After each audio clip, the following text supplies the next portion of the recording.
But I'll tell you, when I was finished with this case, I believed one thing, that there is a devil. I know who you are.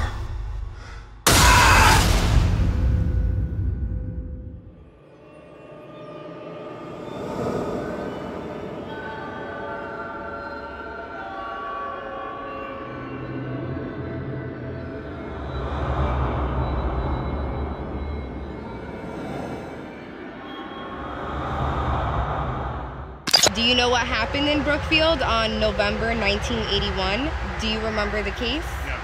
Kind of remember the name. No, and I'm going to not take any further questions. Residents of Brookfield were shocked this afternoon by the first murder in the town's 193-year history. Well, it was really the first case in the United States where there was an attempt to use demonic possession as a defense. It had never been done. And I think if you go to Wikipedia, it says this was the first and only case where this defense was used by me. My first meeting with the client was in New Haven Correctional, and there's a picture of it on my wall. It was my first interview with Arne Johnson, who was my client. Quiet, peaceful, you know, all-American boy.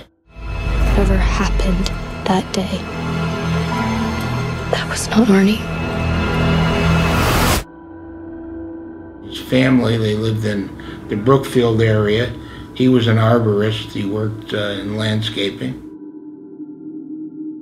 Approximately 9 months before the murder, the Glatzel family, they start using and fooling around with the Ouija board, which the Warrens felt that combination caused the young boy, David Glatzel, to be possessed.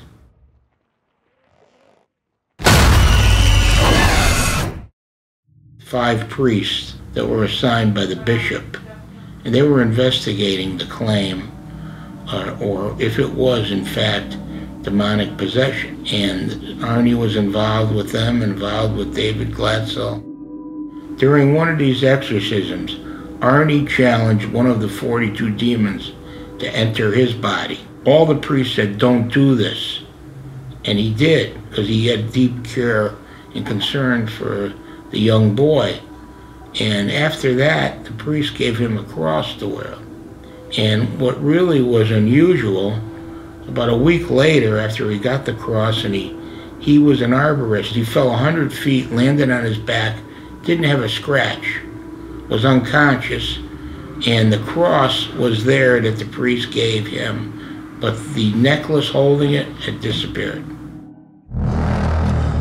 I invited this thing into me. And that's the reason that he's dead.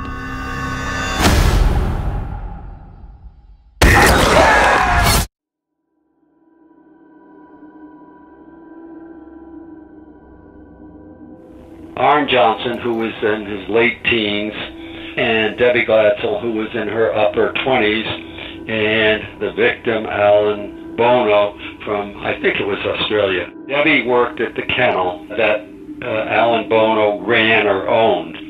And on the day in question, the three of them apparently had gone to lunch, the investigation revealed, and apparently some of them had some drinks and an argument ensued. And apparently Arne became infuriated and took what was available to him, which was some sort of knife, and stabbed him to death.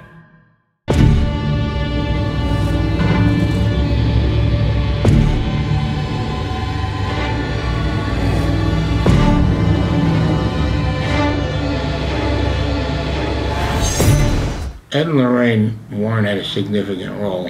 At this point in time, I knew of them as being demonologists. They were involved in the Amityville case in New York.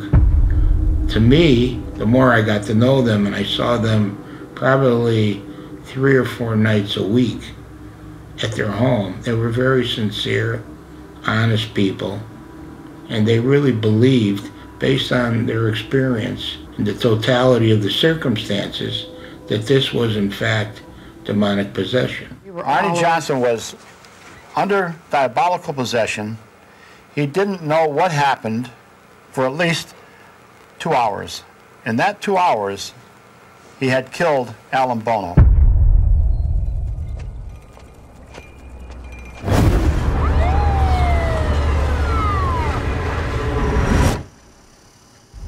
You okay there?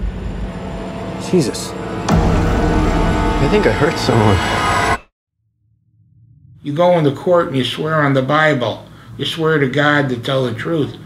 Well, if you believe in God, you've got to believe in the devil. I think it's about time they accept the existence of the devil. People can ask me, do I believe in the existence of God? I do, but I have no proof. Do I believe in the existence of the devil? Yes, I do. From what I examined, from people I talked to, I believe there is a devil.